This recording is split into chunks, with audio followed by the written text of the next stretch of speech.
Our first guest tonight, instrumental in the crafting of that new executive order. Joining us is Ken Cuccinelli, Acting Deputy Secretary for the Department of Homeland Security, Acting Director of U.S. Citizenship and Immigration Services. Ken, great to have you with us, and congratulations on moving this forward.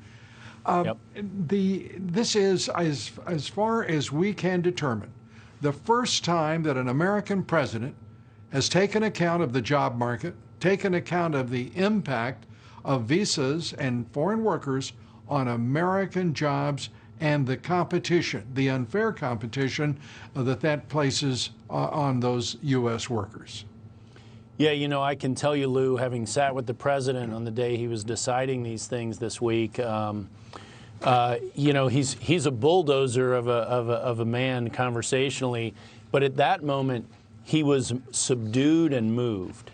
And it was because, I mean, he said, I just have to do what I can for these Americans.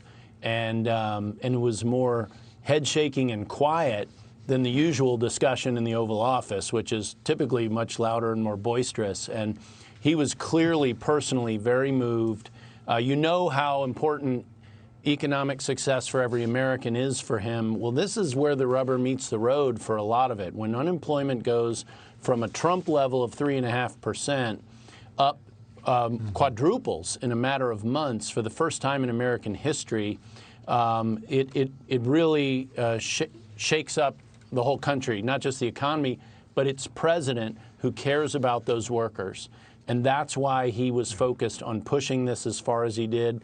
Just the temporary pieces of this, Lou, are over 500,000 job openings for Americans in the latter half of this year. That is a very big deal, unprecedented level of effort by a president to clear the American job market of competition like this. No one in yours and my lifetime has done this before in his position ever.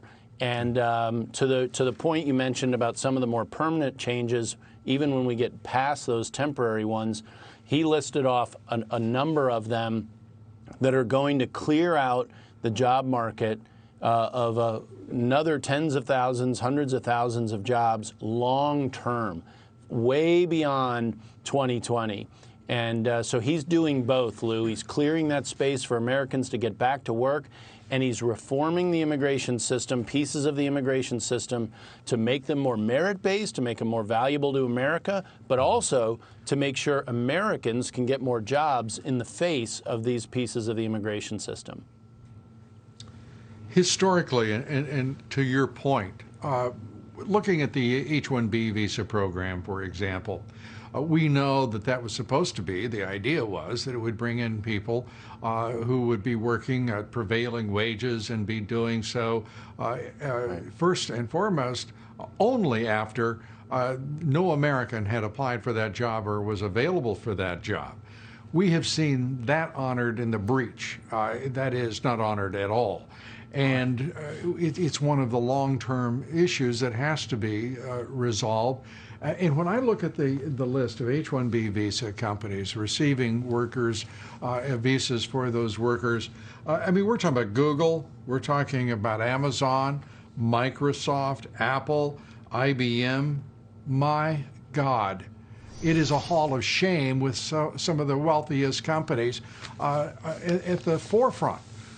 It is just stunning to think what the American worker has had to put up with, because, as you know very well, about 25% of those workers coming in are not even competitive in terms of skills with the American worker. And well, and some of them is timely, and it is so, to me personally, it is so reassuring to see this president move for the American worker. I agree with you. And in this H-1B space, I mean, talk about moving. You remember the classic horror story is the Disney workers training their replacements. I know you remember that, Lou. AT&T did this not too long ago. And there's a loophole that they use to be able to do that. And this president has ordered that loophole closed forever. And we will not see that ever again. And if that means that some companies can't do business that way, that's exactly the point. But Americans will be able to do those jobs. They will be able to do business that way. And it's a spectacular step forward that none of President Trump's predecessors have been willing to take.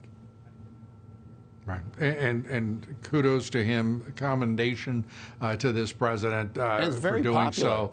Very popular. Well, I think that American workers have been desperate for this, and never more so than right now in this national emergency. And Absolutely. To think that, I think we need to say, too, how much pressure this president has been under.